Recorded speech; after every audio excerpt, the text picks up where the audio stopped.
Thank you, everybody, for your patience. Oh, there we go. Yeah. Yeah. Yeah, Okay. it's working. Thank you. No worries. Thank you, everybody, for your patience. Oh, there we go. Yeah.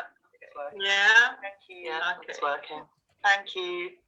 No worries. Thank you, everybody, for your patience. Oh my God. Yeah. This poem is titled Our Silence. Our white silence is violence, a weapon to be wielded by those who would have us ever more divided. To stand by and do nothing in the face of oppression is to side with the oppressor. History will judge us one way or another. We may not speak the words, but our silence speaks volumes to those that hear it. It says we value our comfort over others' safety, not rocking the boat because the boat was made by us, for us. This is our ugly truth. We are pillagers, pirates, colonizers, murderers, a wealth built upon bloody foundations, and yet we refuse to share, throwing out scraps while pretending to care. When did our empathy die, that we can watch others suffer and just stand by, believing this to be a natural order? But hatred has no place in nature. To thrive it must be watered, and the depths of it scare me. To tear down white supremacy, we must first be able to see it. Think of this as ripping off the plaster. Some wounds will fester if left in darkness. But we must face the horrors of who we are if we are to heal the wounds inflicted on those whose lands we stole and who we stole from their lands. Justice is actions, not words. We need to pay reparations to former colonies and the descendants of those we enslaved, to return looted artifacts stolen from graves. But most of all, we need to listen to the voices of those we force to the margins and lift them up so all may hear them.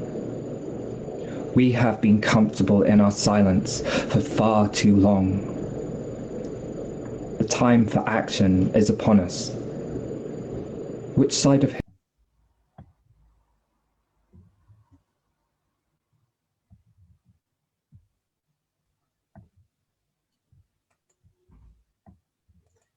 Hello, everyone. Welcome to Feminist Fusion. Can everybody hear me? Thanks.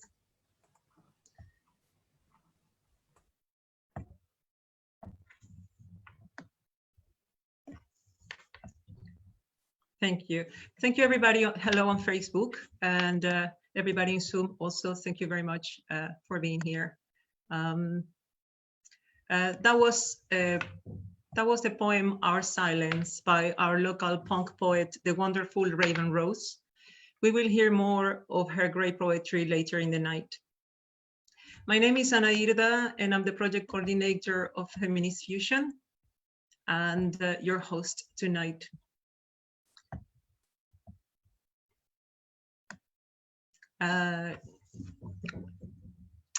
Welcome everyone to this evening for the 6th anniversary of Feminist Fusion and the last session with the speakers of our MEMORIA project.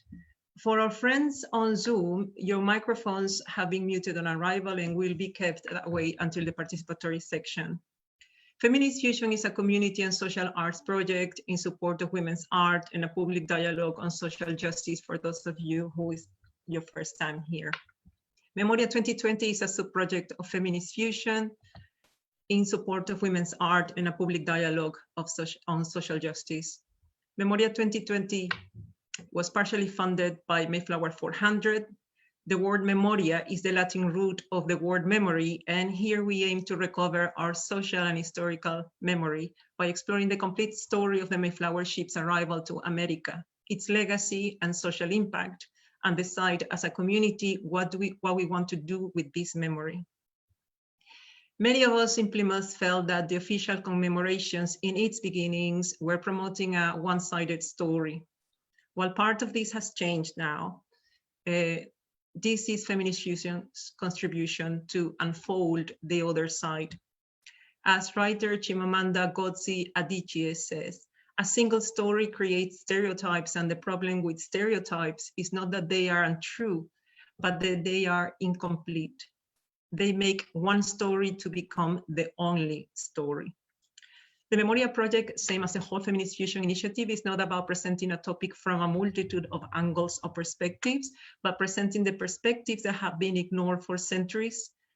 This goes from women's perspectives to Indigenous perspectives, LGBTQ community perspectives, African descendant perspectives, and slowly and progressively, all other voices who have been either ignored or silenced under a system which core interests are still economic growth and supremacy of many kinds. During these years, I've witnessed the struggle of my female colleagues in the world of the arts, at home, at work, and even within the environmental and human rights movements. Women continue struggling to get enough recognition for our work and our ideas. And if you add to that other intersectionalities such as being Black, Latin, Indigenous, disabled, trans, neurodiverse, or economically poor, you end up having a life where your main struggle is to know if you or what you do are actually worth it. But when you have been walking for so long on harsh roads, you learn or invent new ways of walking in order to move forward. That is what I also have witnessed over the last 6 years. To have offered the platform to the female members of the community has helped me to see the rest of what we are. Hearing from women as protagonists on a stage has been not only deeply inspiring, but I got to know how much I've been missing them and how much that energy has been denied to all of us. The MEMORIA project intends to share with you a little bit of that insight. It's been crucial to hold a space for a public dialogue about what the Mayflower anniversary really represents to all of us, making sure we hear the silenced voices of Indigenous women and Two-Spirit people and women of color, and allow their political and philosophical contributions to be at the table. An important part of that contribution is an element that I chose to include in MEMORIA. It is spiral thinking. And I chose it because we are at a point where we urgently need to explore new ways of walking. Spiral thinking, or pensamiento en espiral, coined by Chilean Mapuche author Victor Gavilan Pinto, refers to a worldview rooted in most indigenous cultures of Latin America and some First Nations of the North, where life is believed to manifest and move as a spiral, with all its elements alive, intrinsically connected, and influencing each other. For the MEMORIA project, we focus specifically in the concept of a spiral time, where the past, the present, and the future share the same physical space, interacting, moving, and affecting each other. In this vision, one could walk towards the past or return from the future. I know this perception, although very different from the traditional, or most traditional Western views of linear time, where past, present, and future are in a consecutive order, can still be used as a creative element to help us understand the impact of the British presence and impositions on Indigenous cultures, to think about history and the present in a different light, and to inspire visions for the kind of future that we want, with more creativity and more empathy. Even tonight is our last session with the speakers. The next steps towards our MEMORIA are one visual exhibition devised by female local artists and one theater performance devised by 16+ students. We look forward to hearing and seeing what our female artists and young people have to say, and we hope you continue walking with us towards recovering our collective memory. I want to thank each one of you for being here tonight and all our supporters over these 6 years. I hope you feel safe to share here what you need to share tonight and receive some of what you're looking for. I hope you feel a bit inspired, a bit challenged, and a bit moved to widen your perception, which is one step forward towards decolonizing our minds and then our communities. So thank you very much, everybody. And please welcome our speakers. Angela Sherlock, Irish writer, feminist, and member of the Mayflower Mavericks campaign. Stephanie Pratt, Dakota and Anglo-American historian, scholar, consultant, curator, and author. Melinda Schakoffer, USA artist and citizen of the Muskogee Creek Nation with Austrian-American ancestry based in the UK. Sandy Leo Laframboise, elder from the traditional Canadian territory of Odawa people and an Algonquin Cree Métis two-spirit person, a spiritual leader and an activist. And Marie Dallas, second-generation African-Caribbean teacher and speaker. We will also have the guest artist, as you heard first, Raven Rose, spoken word artist based in England, Cara Ming's friend, political singer-songwriter, and also with us, the lovely Lorna McTavish Coulson, counselor, songweaver, and founder of Celebrate Your Heartbeat project. So before we go to our speakers, which are gonna be continuously one after another, we're gonna have the first, an opening chant is a gift from the songweaver, Lorna. And is here.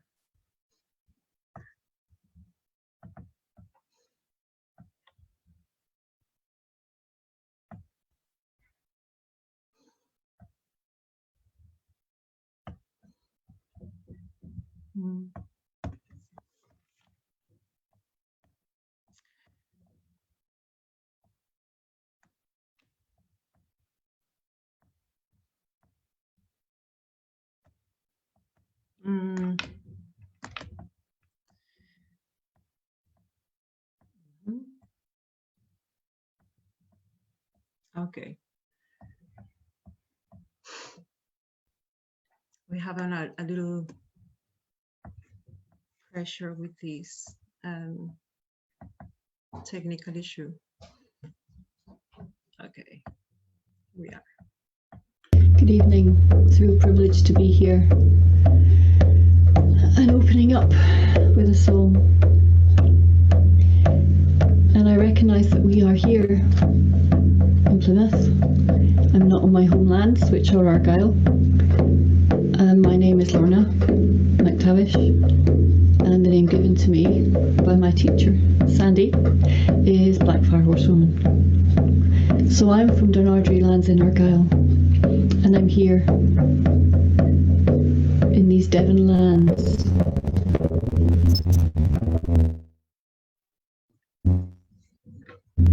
And I honour the people from here. So I'm going to invite the ancestors to be here and honouring these lands. And you can call in the ancestors wherever you are. And I guess mine might be coming along too. I'm going to sing it a few times and invite you to join in. Ancestors of the lands, come and see our fire. Ancestors of these lands, as the frames grow higher. Ancestors of the lands, be with us today. Ancestors of the land, hear us as we pray. Ancestors of the land, come and see our fire. Ancestors of the land, as the flames grow higher. Ancestors of the land,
pray.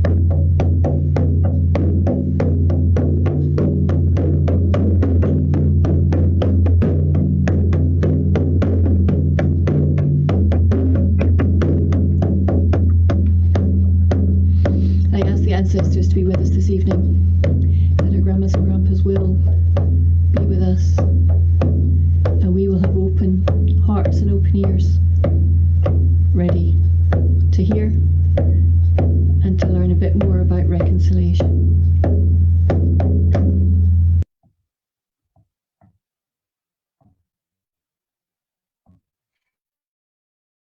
Thank you very much. That was Lorna Coulson. And now we're going to start with the speakers. Please, Angela Sherlock.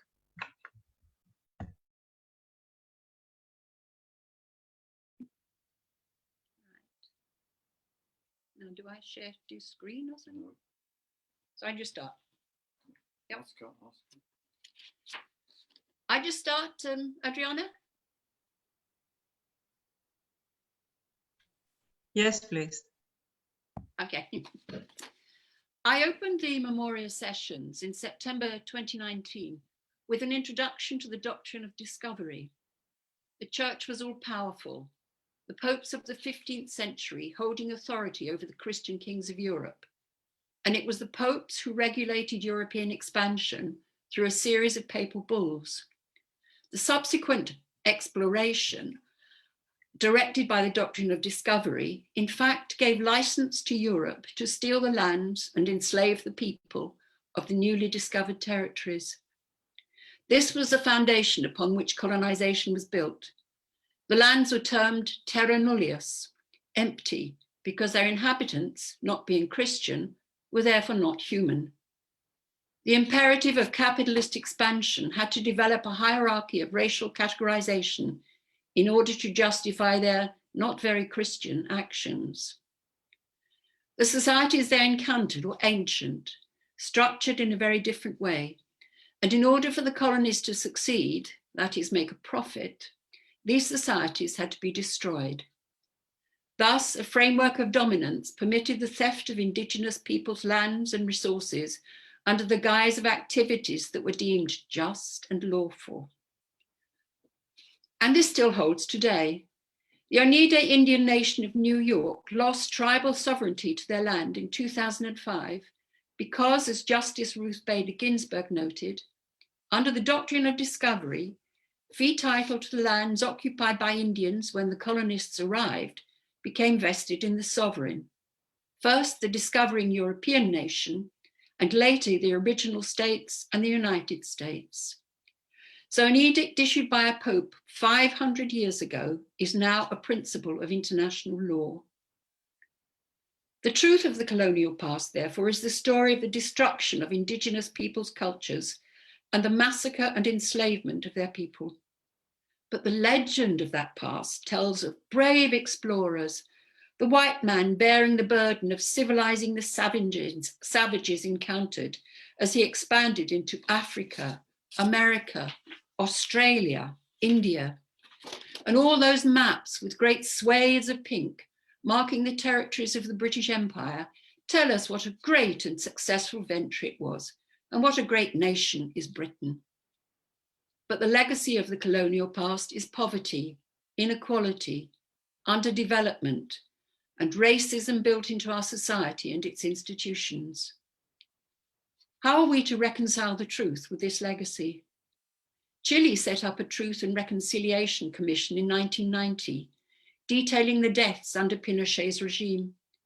South Africa's Commission of 1996 began a process of restorative justice after the end of apartheid. And Canada, between 2008 and 2015, collected the testimonies of those who were victims of the residential schools. However, how well truth commissions succeed depends in large measure on the political circumstances in which they are appointed. But the thorny question of reparations aside, one value of such commissions is to give a voice to the victims of injustice, to have their stories told and their injuries acknowledged. I don't think any of our governments has ever said sorry for Britain's brutal colonial past, let alone set up a commission. Were the political circumstances never right? Or are they afraid that they might have to pay reparations if they admitted anything? My parents came to England after the war, and I grew up in a London where lodging houses carried signs saying no blacks, no Irish, no dogs. And of course, the history of Ireland was not taught in schools. That the English developed their colonising techniques in Ireland, stealing land and enslaving and massacring the people, was a history that I had to discover for myself. So who now is seeking to replace the myths with an exploration of the truth and what it means for our society today? Well, several elite American universities, Brown's, Columbia, Harvard, for example, have investigated the benefits they gained from the slave trade. Glasgow University discovered it was enriched to the tune of £199 million. Bristol University and City are confronting their slave trade past. Nationally, the Trades Union Congress, the TUC, and the National Education Union, the NEU, are demanding the colonisation of the curriculum. Closer to home, Mayflower 2020 Our Voice, the Conscious Sisters, and Mayflower Mavericks are some of those in our city currently working to explore the truth of our colonial past. And we must question what is being taught to our children. I'll take Mayflower as an example. The colonists were pilgrims escaping religious persecution, wearing black clothes with big buckles on their belts and tall pointy hats. We've even had a group dressed like this walking around Plymouth, ostensibly telling the pilgrim story. And this image was echoed in the Mayflower Museum, where children could don those pointy hats and play at being pilgrims. But the information boards behind them, while proudly referring to the Hawkins family as trading across the Atlantic, forgot to mention that Hawkins was a slaver and bestowed on this city the honour of having pioneered the slave trade in this country. Mayflower 400 set out only to tell the one story, and it took some time to persuade them to recognise that this was a commemoration and not a celebration. The Mayflower 400 project is an international commemoration of the endeavours of the separatists who left England looking for a place away from persecution. It is a story of discrimination, determination, and hope. Thus said the first draft of their scheme of work. But now it has rebranded itself as an honest, broad, and inclusive commemoration of the ship sailing from England to America and its often challenging legacy. Audiences around the globe will be taken far beyond the story of the Pilgrim Fathers and the one-dimensional version of the Mayflower voyage. It will examine the history of 4 nations from multiple angles, explore the experiences of those impacted, and tell of the ruthless consequences of colonisation. This anniversary year will face up to these difficult truths. So, Mayflower 400 has learnt that the one-dimensional version of history, that of the hardy Pilgrim Fathers, will not do. How did this happen? The possibility that we could confront the reality of our colonial past, that we could face up to difficult truths. I think it was some of the contributors who forced Mayflower 400 to explore this challenging legacy. Still Moving's piece Out on the Breakwater evolved from New World to No New Worlds. Nick Stimpson's play, This Land, promises to give a voice and a dramatic presence to the Wampanoag. My colleagues on this panel and Anaida have been part of this process. They have pushed hard for the acknowledgement of the harm that colonialism has done. The spiritual practices of the First Nations had to be wiped out in order for Christianity to dominate. The status of women had to be forced to conform to the European model, so destroying their significant roles in their society. For the Indigenous peoples of America, the land was survival, to farm, to hunt, to be enjoyed. For the invading colonists, land was for personal gain. And that the political economy of New England depended on its supplying the slave economy of the Caribbean and in organising the slave trade itself is a fact of the colonial past that is rarely acknowledged.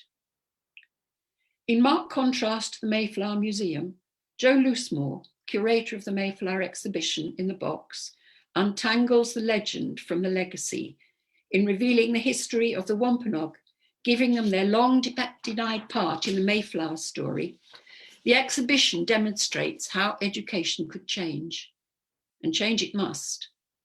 According to a YouGov survey in 2020, the greatest desire of Black Britons is changing the curriculum to reflect more of Britain's colonial past and diversity. The Black Lives Matter protest brought this centre stage, and the toppling of Colston in Bristol has sent ripples through the land.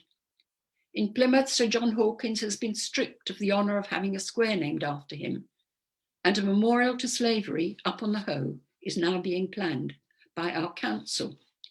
This is a very welcome development, and similar events are happening in many towns and cities throughout Britain.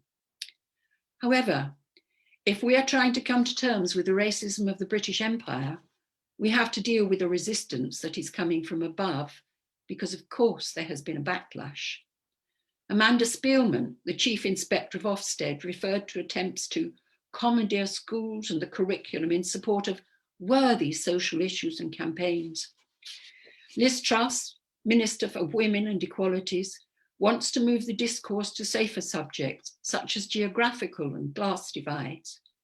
Priti Patel, the Home Secretary, described the Black Lives Matter protests as dreadful and said that last summer's protests were an attempt to rewrite history. Robert Gendrick, Secretary of State for Housing, Communities and Local Government, is one of the many Conservative MPs claiming that demands for the truth of our colonial past seek to erase our true history, what Michael Gove called the distinguished role of these islands in the history of the world. Ministers have reportedly been angered by the National Trust's Colonial Countryside, a children's educational project looking at how some historic properties are connected to empire and slavery, a project which includes Buckland Abbey and Hawkins' cousin, Sir Francis Drake, a fellow slaver. And Oliver Dowden, the Culture Secretary, is apparently trying to defend our culture and history from the noisy minority of activists trying to do Britain down. Well, I'm a member of that noisy minority. A Britain that could confront its colonial past might even be a country of which one could be proud. It is the brutality of that past that has been erased and which must now be written back into our history. And giving a voice to the victims of injustice, we could also explore their resistance, the many slave rebellions that helped to loosen the hold of the empire. And what heroes and heroines are there? Taki, Toussaint Louverture, Fédon, Boussa, Sam Sharp, Nani, Tageba, Anna Nzinga, Queen of the Ndongo, Aminata, Warrior Hausa Queen, Beatrice Kimbavita, Yaa Santawa, Tomba, and the list goes on. Imagine a classroom where children could explore this history. The call for decolonizing the curriculum now has its own momentum, and I think cannot be stopped. So now I'll pass you on to Stephanie.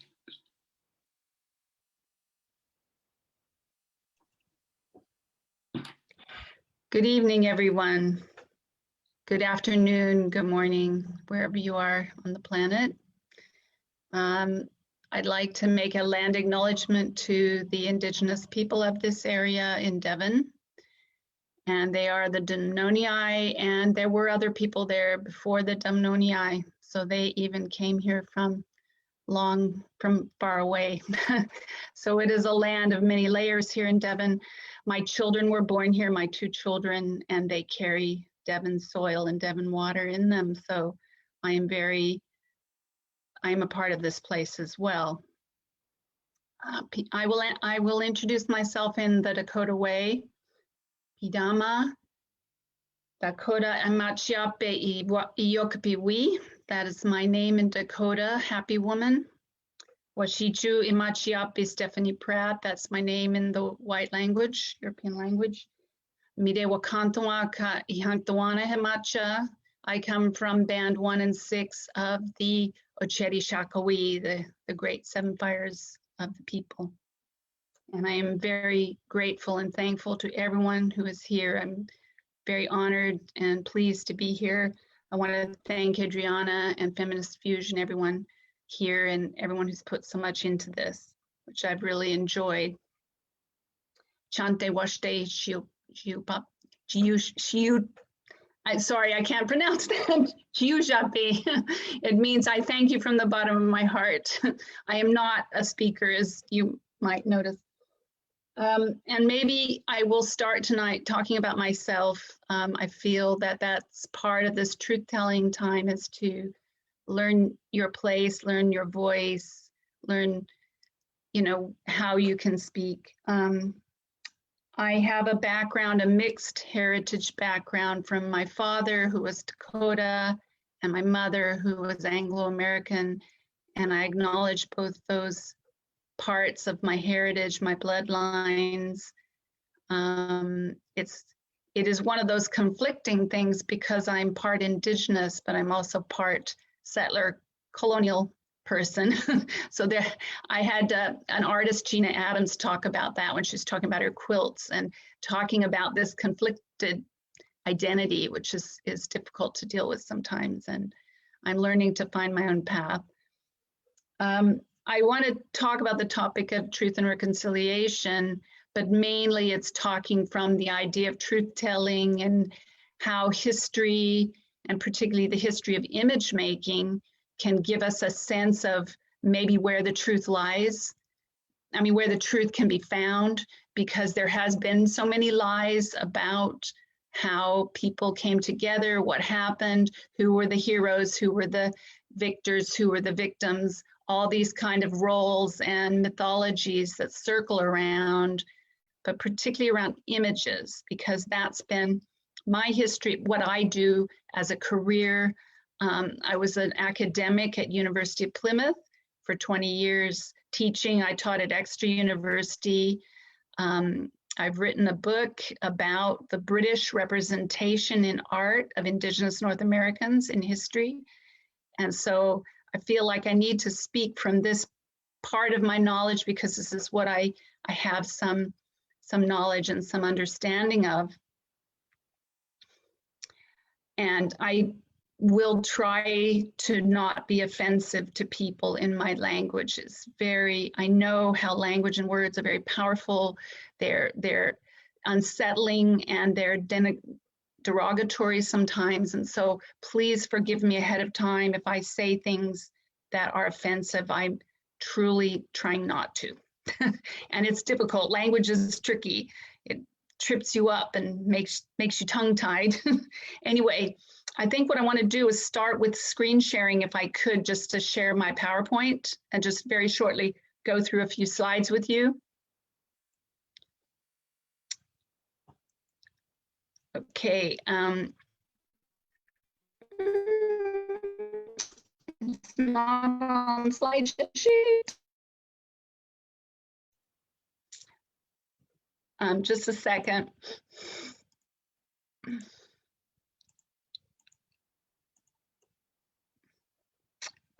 Okay, can you hear me? Okay, let's see.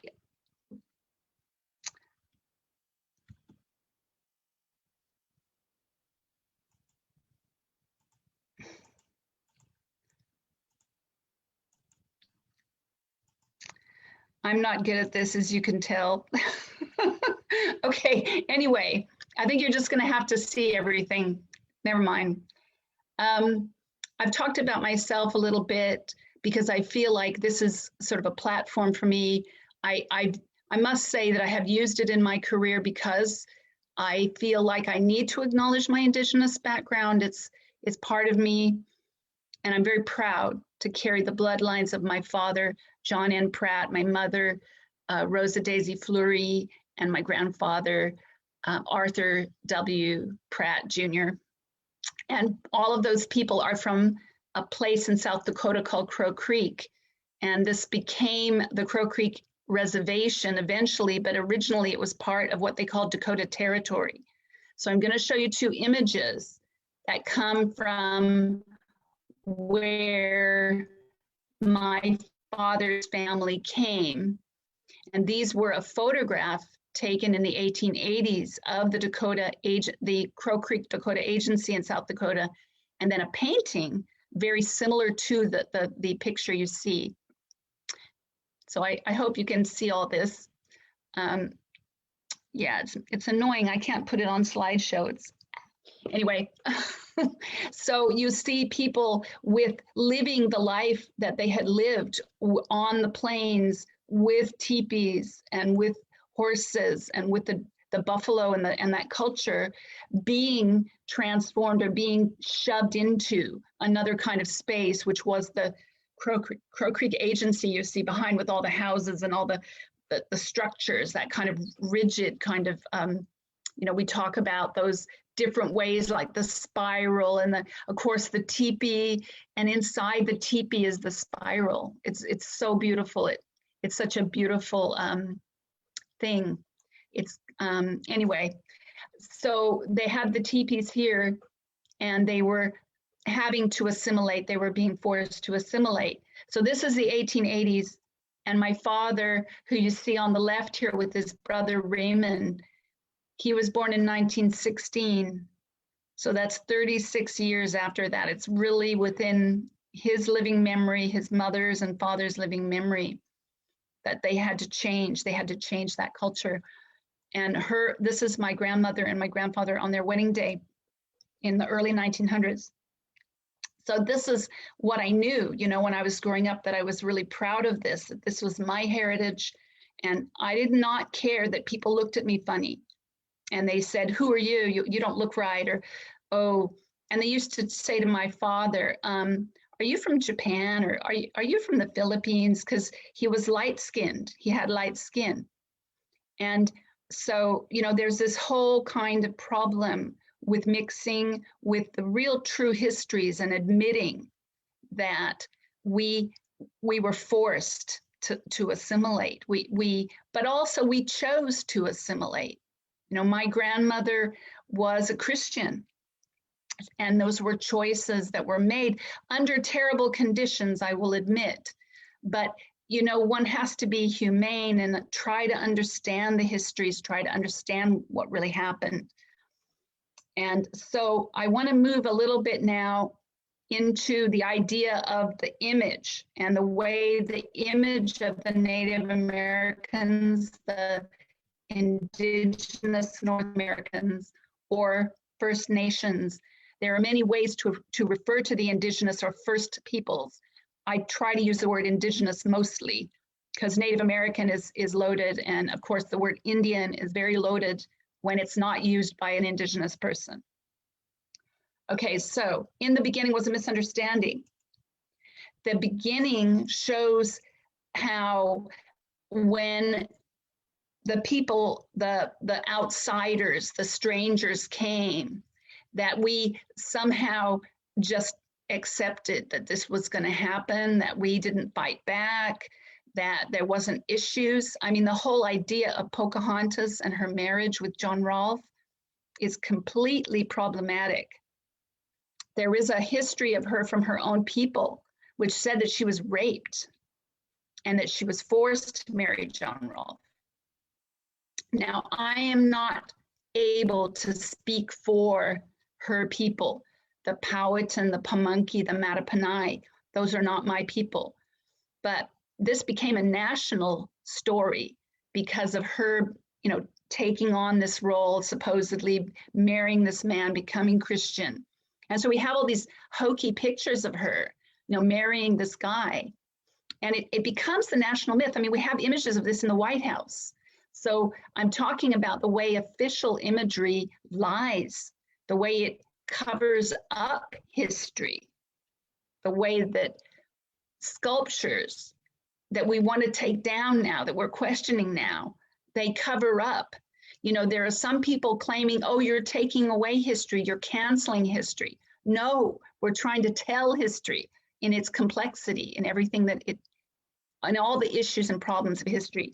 And of course, Tonto and the Lone Ranger I put here because it's probably one of the few Native people who was in a role as Tonto, Jay Silverheels, but how people, they don't understand Native people unless they're in a story, unless they're in the myth. They don't really want the real people. It's in these images that we actually have some recognition of the Native American or Indigenous person. So I want to carry on just a little bit, and please, can someone like wave when I've reached the end? I don't want to run over, but if Adriana, maybe you could do that. And anyway, what I really, really got annoyed with recently was the Captivity Narrative, which is a classic American myth of the white women that get taken by the Native men and, all those issues. But actually what really happened was that more Native people were probably captive than ever there were other people captured. But this story continues because on Netflix just recently, they had a film called The News of the World with Tom Hanks. And we have this narrative going on of this innocent little white girl that gets captive. And that the truth is that the Native people had died in huge numbers through disease, war, decimation. They had to replace people. They needed family members, relatives. They'd lost all their grandparents. I mean, they were trying to rebuild after a huge decimation and invasion by strangers and outsiders. So to take some people was to rebuild, and women particularly. So anyway, it did happen, but it's the way the narrative is shown. And this is Hannah Dunstan's story where she actually killed her captors and scalped them herself. Wow, brave woman, and all these stories, which actually are the ones that people tell each other, not the real thing, not the real history. And then we get to the contemporary life and how we don't give up on these fantasy myths. We carry on commodifying, buying, putting on the Native culture because it feels good, dressing up as a Native person on Halloween, playing cowboys and Indians are things that we if you like, the dominant society do without thinking. And these are terrible, repetitions of the original invasion and then kind of cutting people off from their own culture. And then this becomes really problematic. I mean, I don't know how to say it any more strongly. When I see a headdress in a shop window in Paris and I took a photo of it, it makes me sick because I don't want to see somebody looking at that and going, oh, isn't that pretty? My dad didn't get to wear those. My dad didn't get to earn his feathers because he was taken from his family at age 4 and forced to speak English and beaten if he spoke his own language. He is a survivor of the Indigenous boarding schools that they made both in Canada and in the USA. And they were still going even in the 1970s or even up to the 90s. So these histories are very hidden and not talked about, and the truth is really not talked about. And also, there is the idea of the commodifying of the dolls, the Native American Indian Barbie and things like this. This was advertised on the Mattel toy company website just now. I just got it off the web.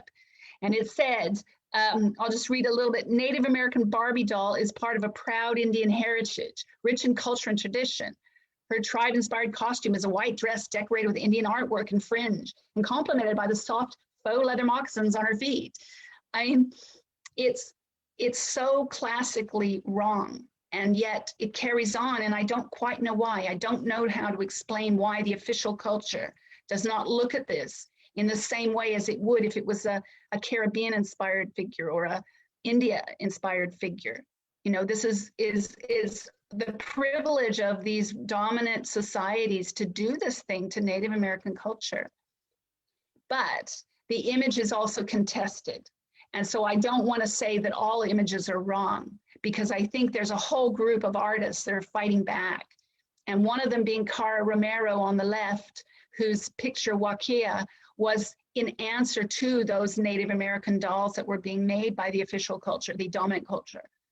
And also Wendy Red Star, who her series called White Squaw, which is a real series of novels that were written and published and people could buy. that said things really luridly about Native Indigenous culture. So these are very recent, and also just I want to thank Cara, particularly she allowed me to use her image, and this work is now collected in the Museum of Modern Art in New York. So these artists are reaching the top echelons of power, and they're now being able to say, hey, wait a minute, you know, you're not telling the truth.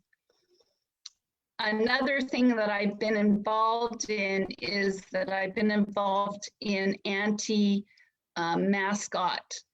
Native American mascot use, and particularly in Exeter where I live, where the Exeter rugby team, the Chiefs, had used a figure called the Big Chief until just last year when they had a big debate in their board, and this was the only thing that they gave up. They refused to change their logo, the Chiefs and the headdress, but they got rid of Big Chief. So it's one small concession. And then, as you may or may not know, Chief Wahoo was a logo of the Cleveland Indians, a Major League Baseball team, and they also have given up this logo. And I put the big don't go sign across it in honor of the peoples, because I know that it's bad to keep repeating these stereotypes. I think I have 5 minutes or no? Anyway, a little bit. Okay, just to finish, when we get to the idea of truth and reconciliation, and we talk about truth and reconciliation, I think what that indicates is we need reparation. And that's something that has not been looked at, as far as I know, yet. I mean, they're talking about some of these things. But for me, the Dakota War of 1862 and its repercussions would be the specific case that I would feel that the US government has an absolute need to look at this and to acknowledge this, to apologize for all of the depredations on the Indigenous North Americans. This was my ancestors, and they rose up because due to lack of the payments for their treaty and the mistreatment given them, they started a war with the settlers in Minnesota, and they lost, they were beaten, and then all of the Indigenous people of Minnesota, all of them were ethnically cleansed from Minnesota. So my ancestors who had lived there up until the 1860s were taken over to South Dakota to that reservation I talked about, Crow Creek. They were judged guilty, and 38 of the men were hanged in the biggest mass hanging in US history under President Abraham Lincoln, plus 2 others who were captured later. And this is one of them you see on the right. This man was captured later and also hung, also executed. So it's 38 plus 2. It's the Dakota 38 plus 2. Anyway, so finally, to get back to imagery and art making, an artist was commissioned to make some works of commemoration and all of the injustice of unjust executions. And this artist chose to rebuild the scaffold on which those men were hung. And it was the most horrible thing for a Dakota person to see, a rebuilding of that, and a total misunderstanding by the artist. So, you know, art can be very powerful. It can get it right. It can say so much. It can fight back, but it can get it really wrong too. And so we really have to be very careful in telling our truth, in being true to ourselves, and who we have the right to speak for, and who we have the right and the claims to make those things for. So that's basically what I would want to say, and just say thank you everyone for listening.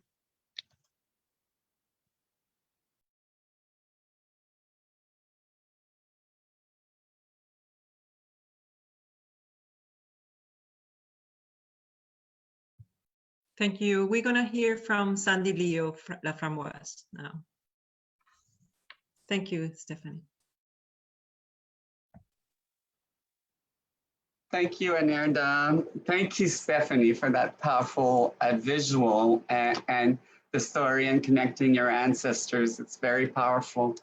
My government name is Sandra La Framboise. the name that I've chosen when in 1981 I had sex reassignment surgery, or gender affirmation is the word used today. And in community, I go by Sandy Leo to acknowledge both the male and the female side of me. I am Métis, which means I have Cree ancestry and I have white ancestry. My father is Algonquin. My mother's Cree, French, and Irish. And for the longest time, I tried to deny my whiteness, my privilege, if you want, or my perception of privilege. And I would argue that all the time because I'm going, how could you be privileged when you're a trans woman, a sex worker, homeless, Métis, disenfranchised, and all that? And I had to look at that intersectionality and realize that sometime when I speak, because of my perceived white skin, even though I'm from brown families, that may carry more weight than other members of my own community because of that.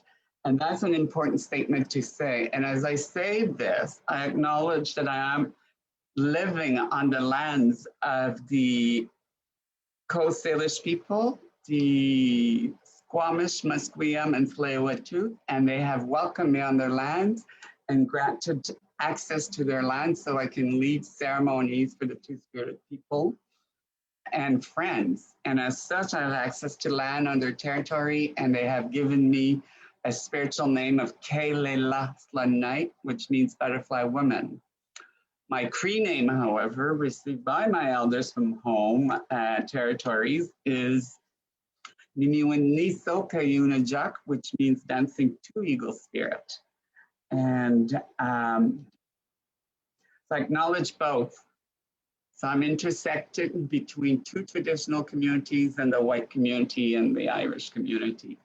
And so I have multi-lenses, if you want. And from the white side of me, being queer, gay, lesbian, transgendered, whatever is a shame, is a guilt, is garbage practically, and that's a Victorian English way of thinking. And I mean no disrespect when I say that, but when the colonizers came over, we have records, we have photos of engravings that were commissioned where dogs were released on people who were having same sex together, and they released these dogs to attack them and kill them. We also have stories. And before I talk about some of those stories, I want to say that for people that are not traditional in their culture of Indigenous people around the world, stories is our data. The empirical way of thinking and of doing research or talking about anything is you collect evidence. Our stories is our evidence. Our stories that are passed down orally is our data. And so I collect a basket of stories, and I've collected a basket of those stories. And that what gives me permission to talk about them. I've received them from direct knowledge. I've received them from direct people who are connected with their ancestors. So I carry those, and it's a weight. It's a weight to carry those stories. So one of the stories that I've received is that there were ceremonies done by the Mojave people, and I'm pronouncing that improperly, I'm positive, because it's spelled in such a way, is that if a person had born of what we perceived one gender, which is the female, and they were doing masculine things, that because we need to understand that in our traditional ways and the old ways, there was a binary system, but that binary system was also imposed. And you'll understand this from this little story. If that person was deemed different, the village, the community would gather together and they prepare a type of ceremony according to their lands, to their areas, and their connection to land and spirit. And when they did that, if it was determined that the individual possessed both skills of the identified male, that they would treat that as a special gift from Creator. So they were not calling them away, they were not sending them away, they were not calling them out. They were calling them into the community and embracing that gift, because they would say things like, this must be so It's from Creator, because every children in our life is a gift from Creator. And we say that in our Indigenous ways these days. A child is a gift from Creator. So if everyone is a gift from Creator, it behooves us to treat that child in a special way, to welcome them in. However, and there are many stories like that, but having said that, the colonization process, the Christianity process, removed that and imposed itself. And Stephanie, I really mean no disrespect, but I've got tons of stories of people who say they converted to Christianity as a survival mode, as a way to, okay, they're the dominant race, we need to go with that. So they willingly, but change over, but begrudgingly change over, if that makes sense. There's that two sides. Yes, I'm going to become a Christian, but what have you done before I said yes? You've beaten me, you've stripped me of my rights, you've cut my hair, all these kinds of things happened. You raped my children, you stole from me. So when you see that, out of survival, you adapt. It's not today, perhaps, but back then I don't think it was just a choice, a conscious choice or an emotional choice. It was a survival choice. Just like we say today, survival sex trade. Well, there's a difference between those who are engaged in survival sex trade and those who willingly do sex trade because it's a way of life for them. There's always two sides. And that's one of the gifts that the two-spirited people bring, is that ability to see all of it, the two sides, the female, the male, the connection to spirit, weaving it together, bringing it back down to the earth. And along with that, we ought to recognize that every Indigenous people is a sovereign nation on their own. When the Mayflower landed on the Wampanoag, it was the Wampanoag country. It was not just Terra Novas and nobody there. They landed on the country of the Wampanoag, and there was actually an agreement, and we have proof of those agreements. They're archived somewhere, and we have proof, and we hid those proofs. There were agreements made between the sovereign nation and England. And when that happened, the Wampanoag people welcomed the people. Simultaneously, the same thing started happening in Canada. And we also had an agreement. We made a nation-to-nation agreement, but that was the Eastern nations. And then Europeans started advancing and taking more, but they made no agreements with those nations. They assumed that that nation was the same nation, pan-Indianism as we call it. And in that way, that's why up here in Canada, and I can't talk about Americans because colonization separated 3 pieces of land and they became 3 independent countries, Canada, United States, and Mexico. Most of us who try to claim or reclaim our ways, we call it Turtle Island right now because there was a word for that. And when you look at all 3, it looks like a turtle, and there's stories and there's creation stories around that. So, but we call ourselves Islanders, Turtle Islanders, for our commonality, but you can't call us that. Non-Indigenous people cannot use the word Indians to refer to us or the word savage to refer to us, even if it was historical. We need to think about this. While we are going to talk about our truth, while we're going to talk about the past, we need to be conscious that we are in the now, and that language will hurt some of us. So and I again mean no disrespect when I'm saying this, but when I hear languages like they were savages, well, I grew up with that word. I grew up with that word. Your grandpa was a pure savage. What does that mean? What does that mean? Pure savage.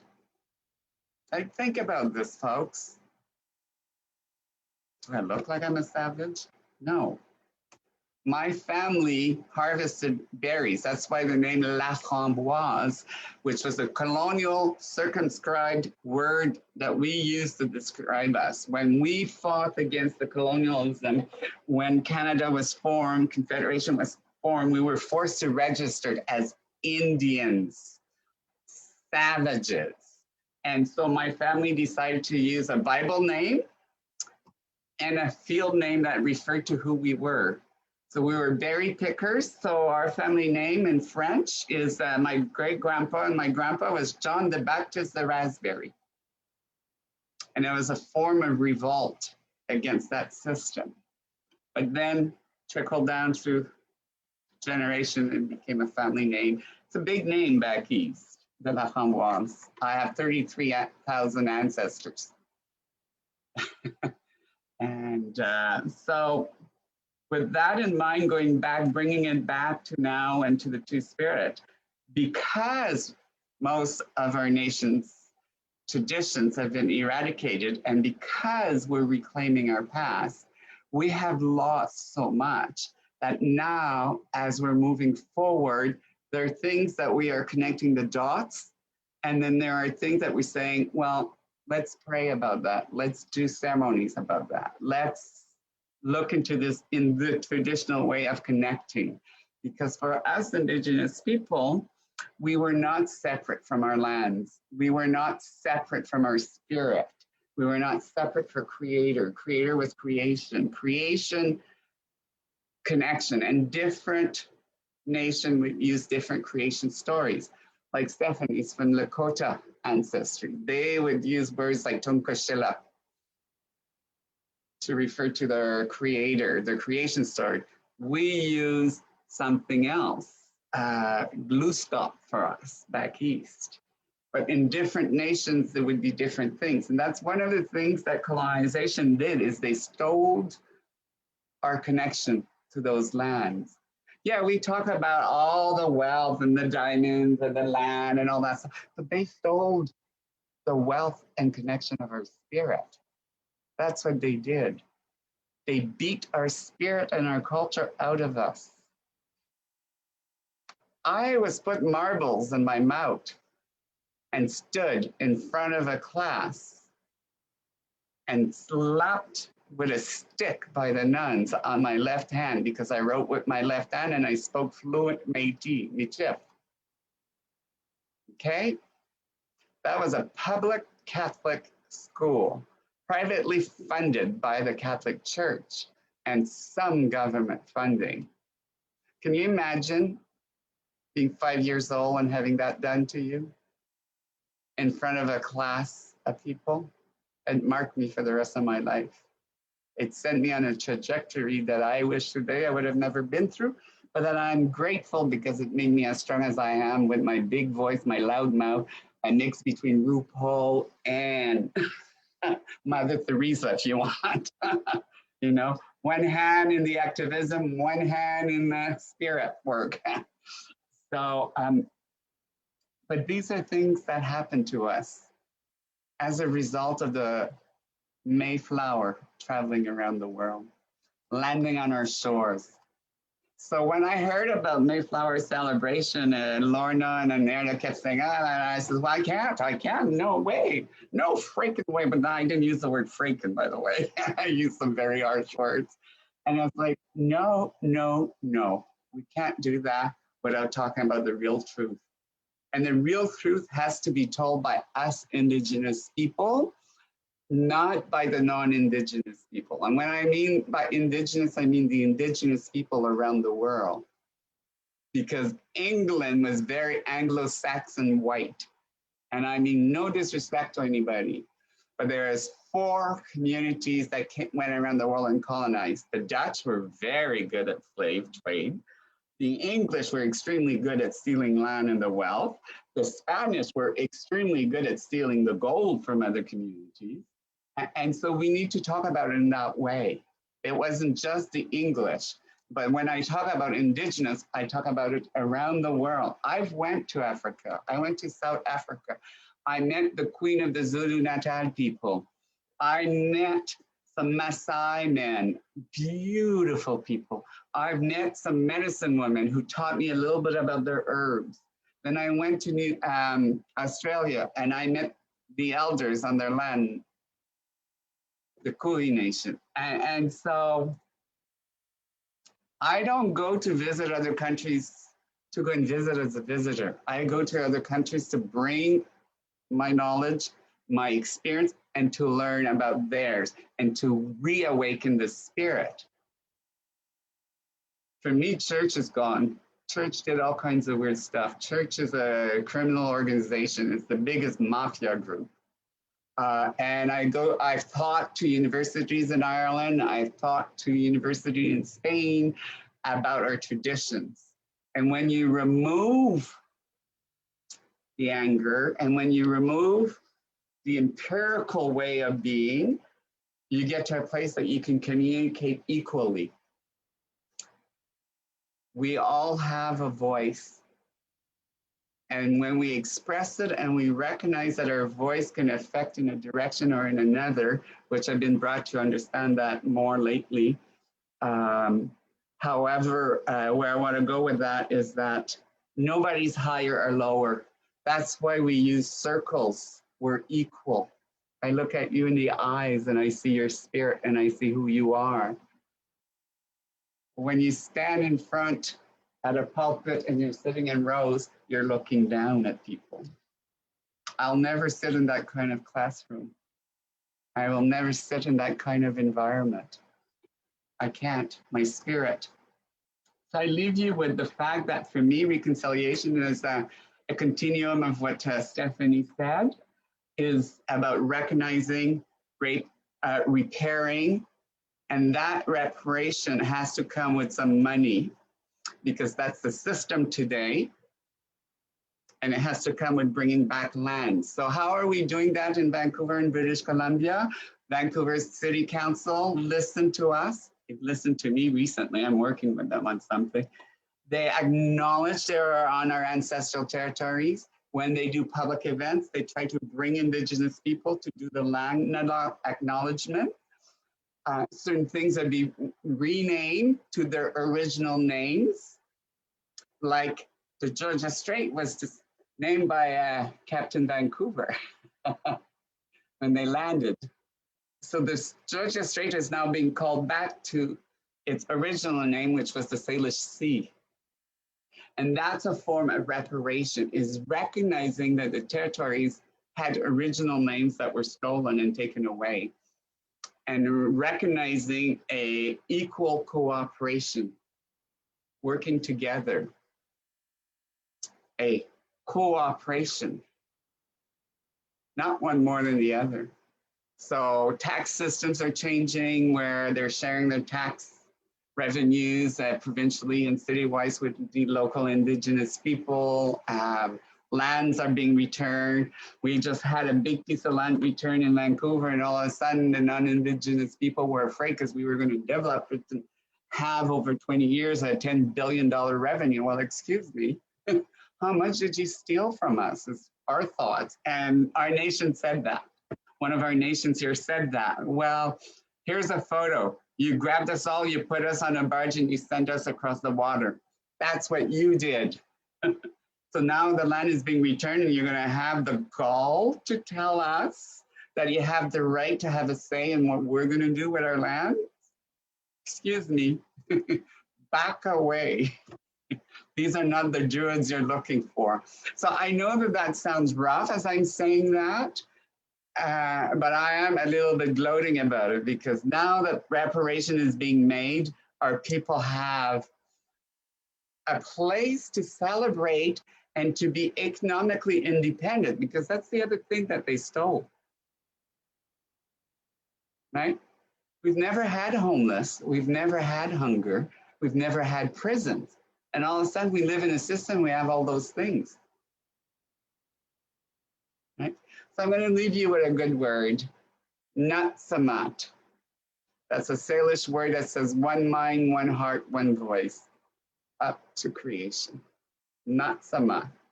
Thank you, and I must leave my friends because I'm late for another thing, so enjoy the rest of your gathering. And thank you for the honor of allowing me to speak in a good way here. Thank you. Thank you very much, Sandy Leola from WAS. Thank you. Please welcome Melinda Schwackofer.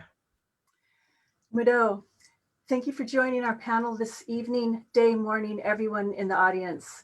We truly are in spiral time together. And thank you to the other speakers for sharing their truths. Thank you to Adriana for inviting me to participate and to Feminist Fusion for hosting this event. I will begin by introducing myself in the native way, in my language, and with the land acknowledgement. Hesje, Malindi Schwackofer Jehu Jeff Kudos, Este Muskogee Oas. This means, hello, my name is Malindi Schwackofer. I am Muskogee in the Muskogee language. I'm an American textile artist, an enrolled member of the Muskogee Creek Nation, and I have Austrian American ancestry. I'm speaking to you this evening from my home on Dartmoor.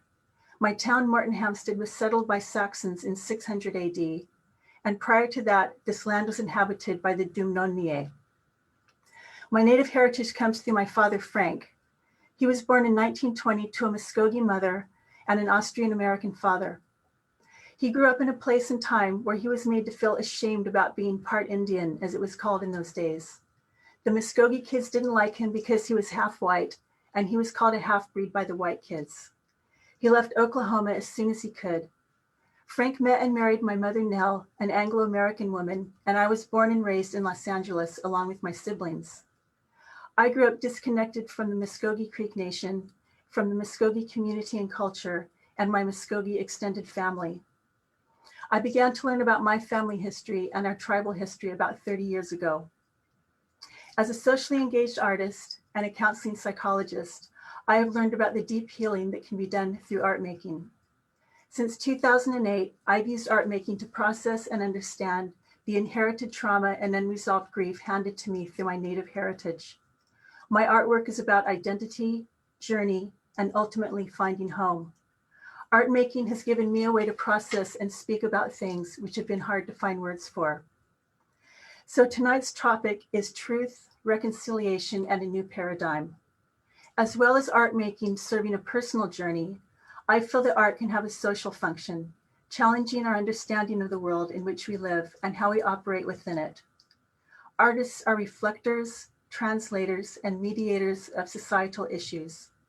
Often driven by personal convictions, artists at times create works that act as windows, providing insight and focus on complex subjects, offering unique interpretations, and raising difficult questions for the viewer. I will share images of my own and others' artwork, which tell our truths and challenge established histories and truths.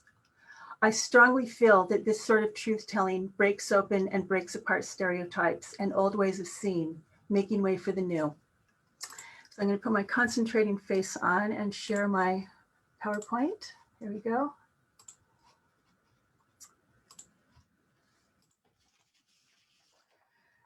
So this evening, I will present artwork that explores hidden topics, exposes erased histories, and uncovers obscured roots of current issues. I will begin with the dark secret and hidden crisis of missing and murdered Indigenous women, girls, and two spirits. Though this issue has only relatively recently come into public awareness through the work of Native artists and activists, it is not a new or modern problem. There has been an ongoing epidemic of Indigenous women, girls, and two-spirit peoples going missing or murdered in North America. Two-spirit refers to a person who identifies as having both a masculine and a feminine spirit, and is used by some Indigenous people to describe their sexual, gender, and/or spiritual identity. For the sake of brevity, I will use the term missing and murdered Indigenous women in this portion of the talk. So the US homicide rate for Native women is at least 6 times higher than for other women. 3 in 5 Native women will be physically assaulted in their lifetime. 1 in 3 Native women will be raped in their lifetime. 3 in 5 Native women will be victims of domestic violence in their lifetime. Sex crimes against Native women are more likely to be interracial, with the majority of offenders being white. The biggest barrier to prosecuting violence against Native women is US attorneys declining to prosecute violent crimes in Indian country.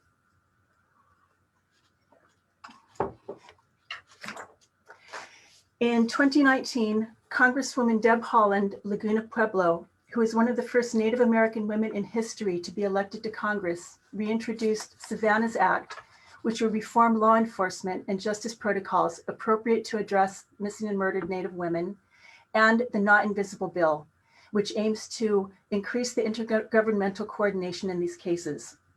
On October 10th, 2020, both bills were signed into law. A red handprint covering the mouth has come to symbolize the issue of missing and murdered Indigenous women being silenced. I became aware of the issue through the work of Native artists. Since 2011, the concept of a red dress has come to symbolize missing and murdered Indigenous women. The Red Dress Project has been used in Canada as a symbol of missing and murdered Native women and girls. This is what artist Jamie Black says about the work. Through the installation of empty dresses, I hope to draw attention to the gendered and racialized nature of violent crimes against Aboriginal women, and to evoke a presence through the marking of absence. Red is the color of lifeblood. It connects all of us and is sacred, but it is also an allusion to what is happening to our women. In 2019, I made my Sacred Threads dress, which was juried into Bring Her Home, Stolen Daughters of Turtle Island. Although the dress is representative of a collective Plains identity, the bodice and sleeves contain imagery that is meaningful to Native people throughout the eastern woodlands and plains. The representation of the Path of Souls and the Great Hand are where our ancestors dwell. The pattern of the beading echoes the elk tooth pattern in many Plains dresses and extends into a freer Milky Way pattern across the sleeves. The 4 square beads at the neck and the bottom of the dress represent the Muskogee concept of harmony and balance. In Sacred Threads, there is a blending of cultures and hybridity that makes sense to me both as an artist and as a Muskogee woman. The red triangle in the throat is an aesthetic choice and a personal symbol of me finding my voice, again, both as an artist and as a Muskogee woman. It is through our bloodline that we discover, claim, and reaffirm our Native identity. The photographs at the bottom of the dress were chosen to represent all Native women, even though these are women of the Great Plains. These women embody the strength and endurance of Indigenous women and the resilience of our ancestors. And the piece recognizes a darker side of shared Native American experience, missing and murdered Indigenous women. The figures on the belt drop are witness to over 500 years of violence and murder perpetrated against Indigenous North American women, the red hand painted over the mouth being used to reference this issue today, hidden but not silenced. As well as acknowledging the bloodline and ongoing resilience of Native women, Sacred Threads reminds us that the targeting of Indigenous women has been ongoing throughout the period of settler colonization. From May 2020 to August 2022, Sacred Threads will be shown at Museum Volkenkunde in Leiden in the Netherlands. Their exhibition, First Americans, Honoring Indigenous Resilience and Creativity, marks the 400th anniversary of the sailing of the Mayflower from that city. The exhibition represents the themes of contrasting histories, resilience, community, and the future, with an emphasis on Indigenous self-representation. Now let's look at the theme of erased histories.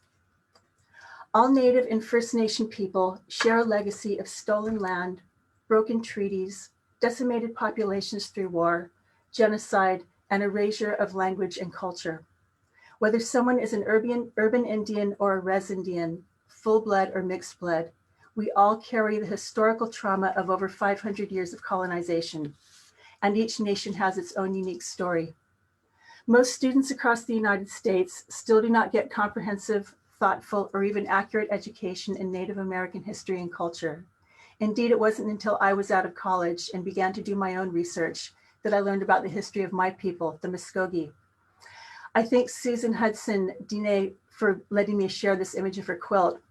Susan is an activist storyteller, recounting history through her ledger quilts and chronicling the hardships endured by her ancestors. Her quilt, The Walk of My Ancestors, Coming Home, tells the story of her ancestors who were held prisoner at Bosque Redondo, an internment camp in New Mexico in the 1860s. At the camp, Diné prisoners were expected to embrace American cultural values, such as farming, Christianity, individualism, and the English language. a practice often referred to as the federal Indian assimilation policy. Yet the land at Bosque Redondo was not suited for farming, and the prisoners faced starvation, disease, and death. Many of the soldiers were pedophiles, rapists, pimps, slavers, human traffickers, and murderers. 1 in 4 people died in the camp. Through this work, Susan tells the story of how her ancestors suffered and survived during this Black period in their history. And at the end of my talk, I'm going to put a link to a YouTube video of Susan talking about her work, because it's so powerful, I think, always to hear artists share their work. In 2019, I made Road to Oklahoma, which weaves together my family history and the history of the Muskogee people. My Road to Oklahoma quilt tells the story of our removal from our ancestral homelands in the East to the new Indian territory known as the Trail of Tears, and the chicanery of the US government. It brings together the stories of ancestors from many lines, not just my Muskogee ancestors. The quilt is based on a white settler design and can be seen as a map of the US overlaid on our history. Moving from left to right, west to east, we go from small shapes, straight lines, enclosed squares, and rigidity to circles, spacious areas, and open flowing designs. These represent the contrast between our traditional Muskogee culture and the imposed rigidity of US culture and government. Our forced journey became known as the Trail of Tears for very good reason. About 1 in 4 of the Muskogee people who were forced to walk the 1,500-mile journey died along the way or shortly after arriving in Indian territory. This is represented on the back of the quilt by 1 in 4 of the stripes in the central design being Black. Each of the stars and sun circles hold maps, texts, and images that are relevant to my personal story and the shared cultural history of the Muskogee.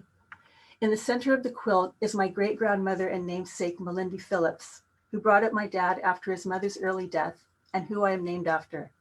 She was born in Indian Territory in 1876, held fast to traditional Muskogee culture, and never learned to speak English. She is the link between my present, my own mingling of different generations from different places, and the Muskogee tradition which speaks so strongly to me and which I treasure. In 2020, the quilt went to where I have not yet been, back to Oklahoma to appear in the 49th annual Trail of Tears art show, where it won 2nd place in its category. And it was also shown at Speak While You Can at the Tulsa Living Arts Center. Finally, let's turn to obscured roots of current issues. Faith Ringgold is an African-American artist who is one of the earliest feminists to incorporate textiles into her practice. The first quilt in her series, We Came to America, addresses the forced migration of Africans to America, the slave trade, and the broken promise of American democracy. It features a Black Statue of Liberty, her hair in dreadlocks, holding a Black baby in one hand and an extinguished torch in the other. All around her are the waters of the Atlantic, filled with drowning Black bodies. In the background is an image of a burning slave ship.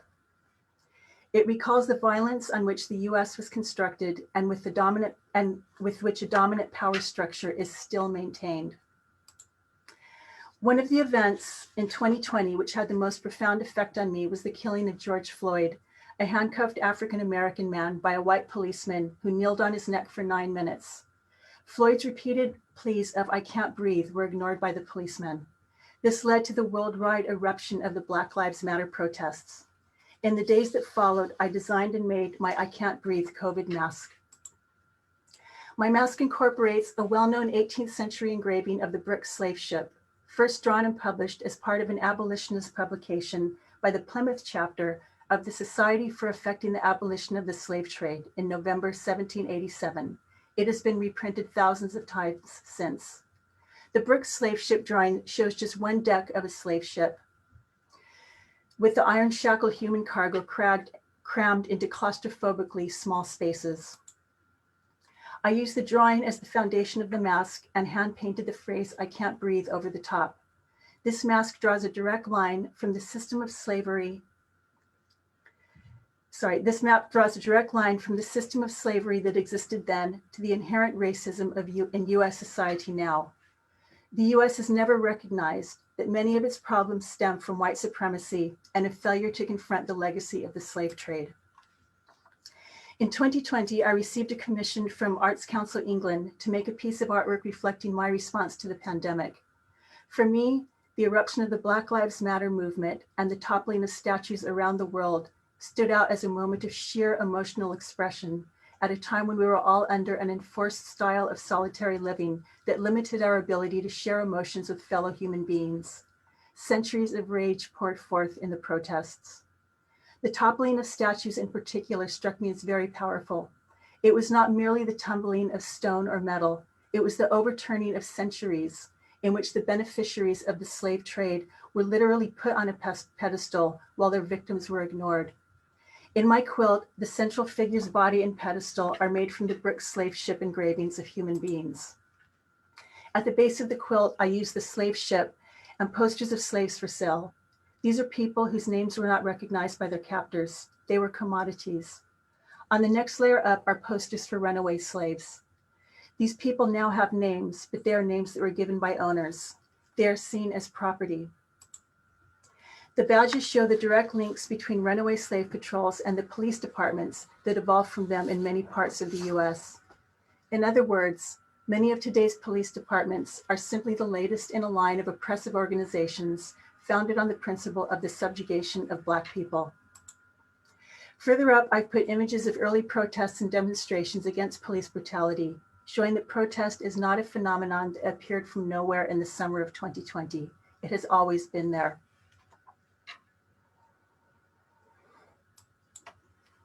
And on the four corners of the quilt, contemporary figures taking a knee against racism echo kneeling slaves from an early abolitionist poster.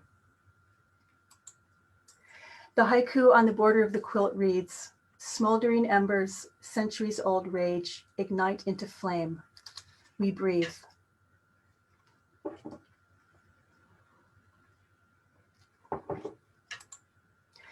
Much of my artwork is double-sided, and the hashtag Say Their Names is a social movement to raise awareness for all of the Black victims of racial inequality and aims to highlight individuals affected by anti-Black violence.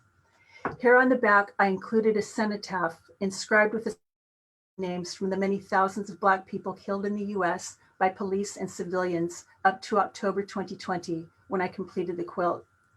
The words "Remember the Unnamed" at the base invite us to remember the countless African people who died on the Atlantic crossing and enslaved African American people who were buried in unmarked grave sites.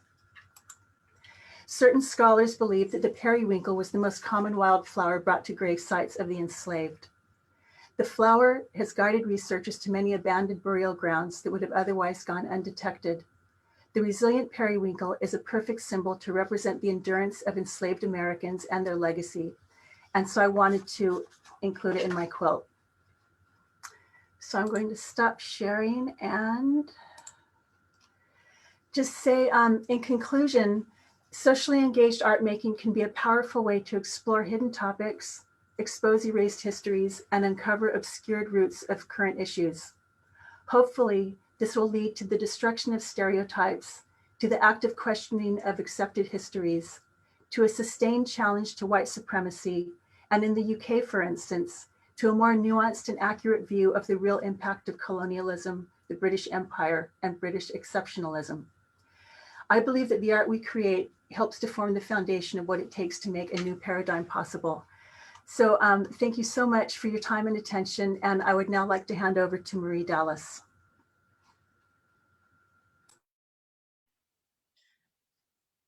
Thank you, Melinda. Can you all hear me? Fab. I'm going to just introduce myself while I try and share screen. I'm not very technically minded, so I'm going to try and multitask. I've been listening tonight with mixed emotions, really.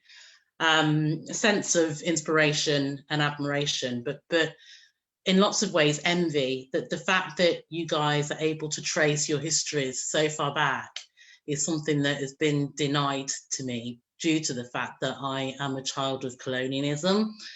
Records, the way that records were chosen to be kept has meant that many of them have been destroyed over the years. So it's incredibly difficult to trace my family.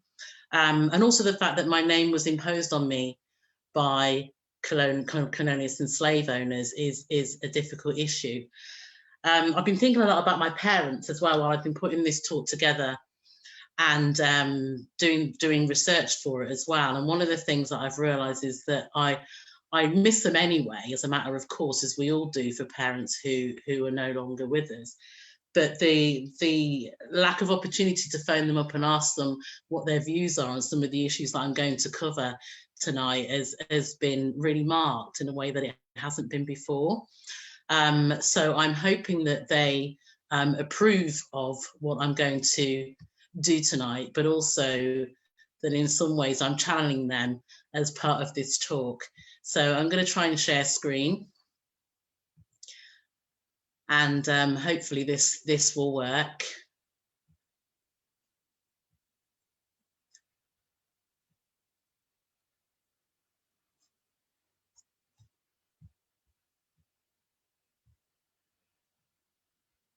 I think I've got very low bandwidth at the moment, so I'm not sure. Can you see anything at your end?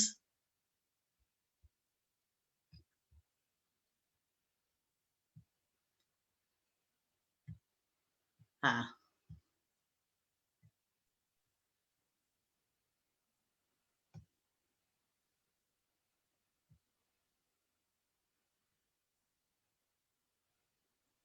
I'll try that again. Apologies, guys.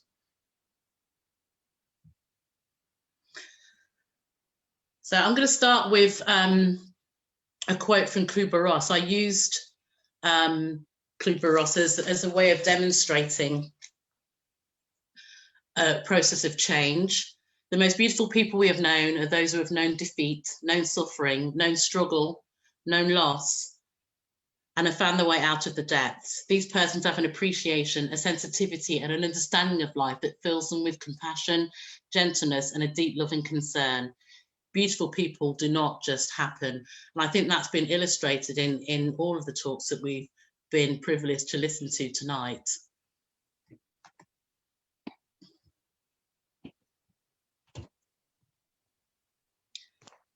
Okay, so in my last talk, I used the Kubler-Ross change curve as a tool for illustrating the challenges for descendants of slaves in making sense of their past.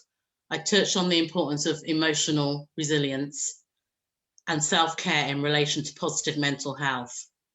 Now, the pandemic has highlighted the fact that many people, most often women and children, are even more vulnerable to abuse and trauma. And the fact that COVID swept across the world in the same year of the anniversary of the Mayflower voyage is clearly a coincidence, but it's a notable one. In the same way that we are now planning for a life after lockdown, with most of us realising that things will never actually be completely the same again, we need to do the same for life after colonialism. Self-care and mental well-being are even more important issues for us now. When considering ways forward, I think it's important not just to acknowledge the journey,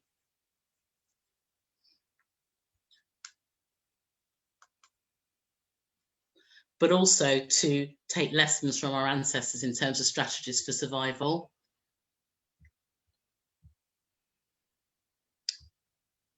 Okay, right. So in terms of that, one of the things that we're going to have to do is reinterpret the evidence in front of us and acknowledge that where there are gaps, try and fill those gaps with lessons learned from our own families. So Maya Angelou said that you can't use up creativity. The more you use, the more you have. And many links have been made between creativity and mental well-being. In its widest sense, this includes cooking, horticulture, and hair care, particularly in the case of my own family. My mother and her sisters have been raised to be resourceful, to grow their own food and make their own clothes.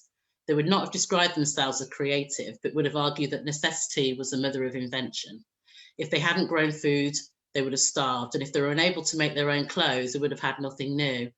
I now realise that I was privileged to know a group of women who had developed opportunities for self-expression that compensated for the fact that they were often unable to express the sadness and loss they felt at being displaced in a land that did not always make them feel welcome. In the words of Georgia O'Keeffe, I found I could say things with colour and shapes that I couldn't say any other way, things I had no words for. Street art and graffiti and the opportunities they provide for creativity and public proclamations of identity also interest me. I had close-hand experience of graffiti at a young age when local skinheads would daub the National Front logo onto our council house front door in gloss paint. And it was a very unambiguous message. And as a child, I remember thinking that we already knew we weren't wanted, so the graffiti was absolutely unnecessary. The council refused to paint over the graffiti, telling my mum that it was her responsibility to deal with that. Realising that as soon as she painted over it, it would return, she made the decision, and it was a difficult one, to leave it. This may also have been due to the fact that money was scarce and what little she had went towards bills and feeding her 4 children rather than on luxuries like paint. Or perhaps she knew the impact it would have if she left it. The fact was, the longer the graffiti stayed, the more it became less of a message for us and more of a message for our neighbours and passers-by, who it was clear knew the perpetrators. More than one neighbour asked my mother to remove the graffiti, a request she refused again and again. She realised that the request was not based on a desire to improve the aesthetics of the neighbourhood. It would have taken more than a lick of paint to do that, or because they disapproved of the sentiment behind it, but rather that it came from a sense of embarrassment and perhaps even shame on the part of our neighbours. It was hard evidence, rather than the transitory verbal insults we experienced daily, that we lived in a neighbourhood where we were not wanted purely because of the colour of our skin. After a year, when I can honestly say I almost stopped noticing it, the council replaced all of the front doors in our street and the graffiti did not return. This is when I learnt the power of graffiti, which was in this case unintentional. And in spite of my introduction to it, I've always been interested in graffiti and street art. Of course, artists make a clear distinction between graffiti, which is usually word-based and installed without permission, and street art, image-based and often commissioned. But for me, they're both opportunities for self-expression and exploration of identity, both important when considering a new paradigm. The story of my mum and the graffiti also highlights the ways in which my mother used her adversaries' weapons against them and chose her battles, another strategy for survival that I've adopted over the years. Graffiti is a contentious issue and has been described as a means for the artist to establish an identity or a coping strategy to deal with an unstable environment. Creativity in its widest sense serves the same purpose. Most importantly, it opens up a dialogue where we can acknowledge and explore our preconceptions as well as barriers to change. So the final word on creativity for now is illustrated by Keeksart, a Bajan artist who works in a range of mediums but specialises in pointillism. A commentator on her work used a quote from Van Gogh to highlight its significance. Great things are not done by impulse, but by a series of small things brought together. A series of tiny darts brought together can make something beautiful and meaningful. This, for me, is a metaphor for the way forward.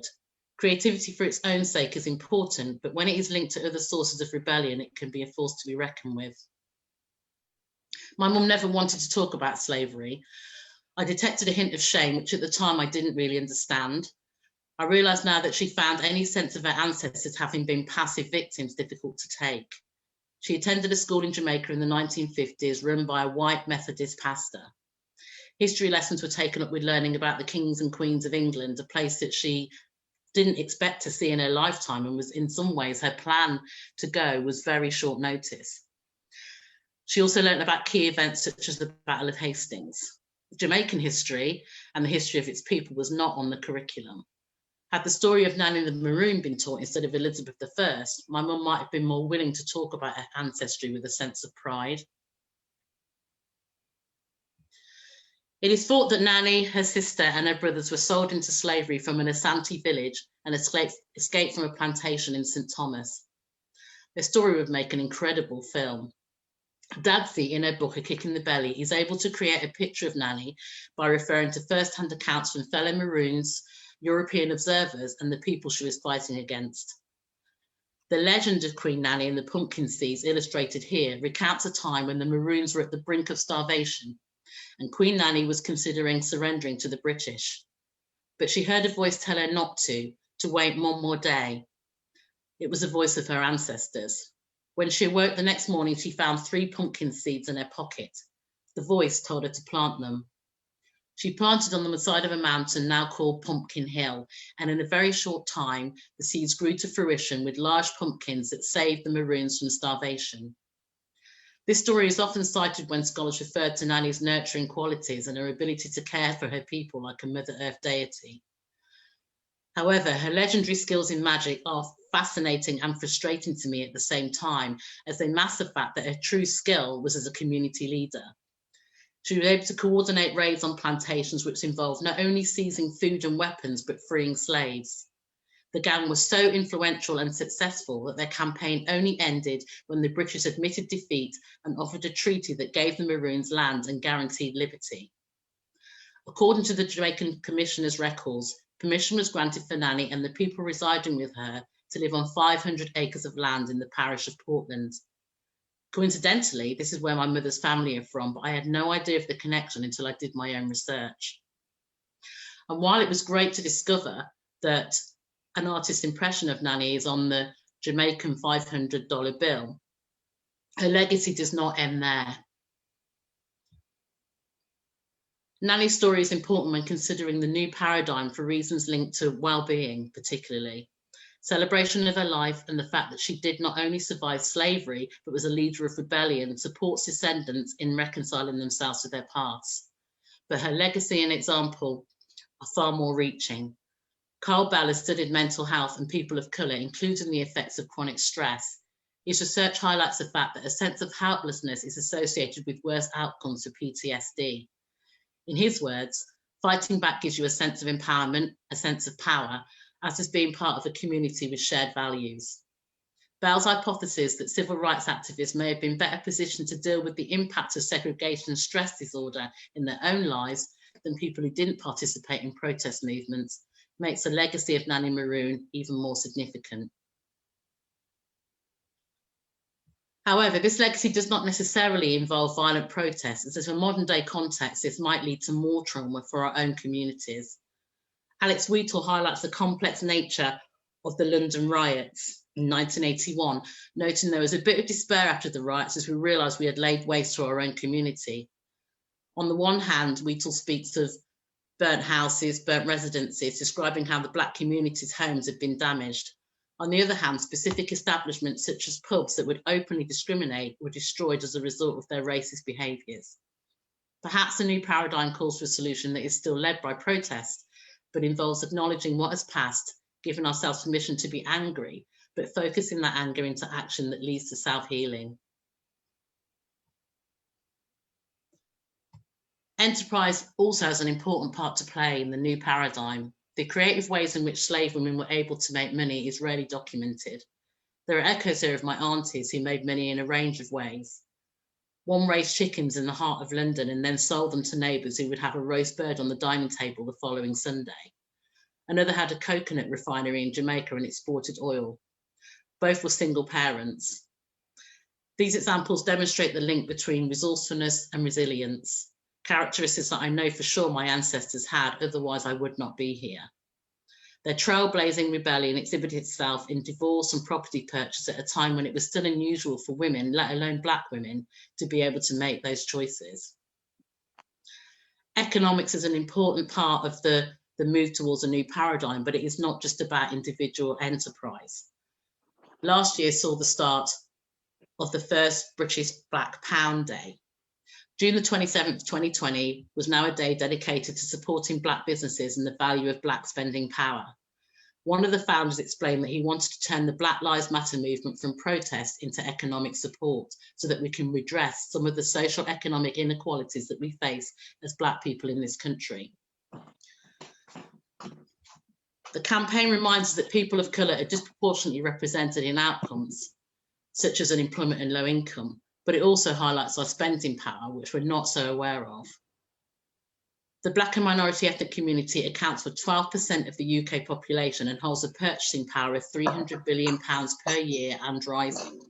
Combine that influence with a commitment to investing in communities, and it becomes a model that is ultimately beneficial to all.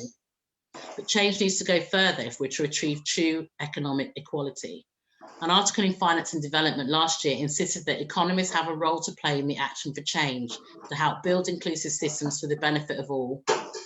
The authors list a range of approaches that could be adopted, which include training in unconscious bias in organisations, a call for more dialogue on the relationship between race and economics, and an increasing diversity in economic professions. What the article doesn't say is that the ultimate solution is for groups that are currently underrepresented in social outcomes to have more equitable control of economic resources. This is going to be a long time coming, but the fact that these ideals may not happen in our lifetimes does not mean that we do not have a responsibility to continue the work of Nanny Maroon and millions of others by leaving a legacy of resilience, aspiring to equality in all areas of our lives, self-expression through creativity and pride in our history. This means using our knowledge of what is powerful and painful to define our futures. In the words of Ida B. Wells, the way to right wrongs is to turn the truth of light upon them. Thank you very much for listening, guys. I'm going to hand you back to Aneda.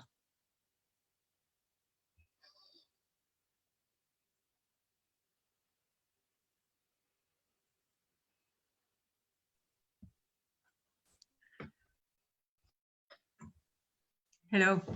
Thank you very much, Marie, for that extraordinary, and to all our speakers today. This is the end of the speaker session, and this is the end as well of our live streaming. So thank you very much to everyone who has been on Facebook watching this and listening and supporting this event.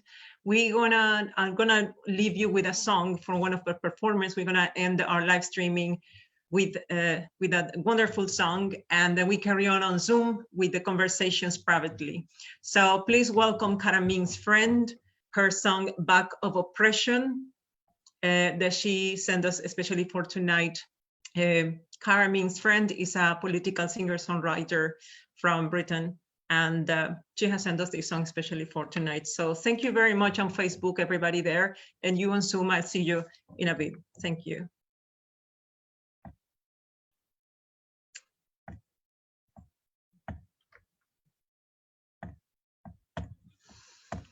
Okay, I'm trying to share on high quality. Let me see. And yeah, here. Okay, perfect. Perfect. Here we go.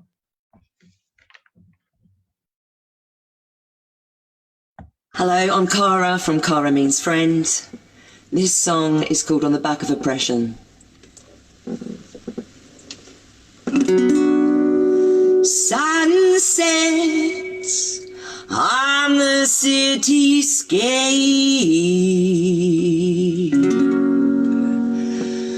smoke billows through the air, a monument to what was before, no longer there. If it was built on the back of oppression, we're gonna raise it to the ground.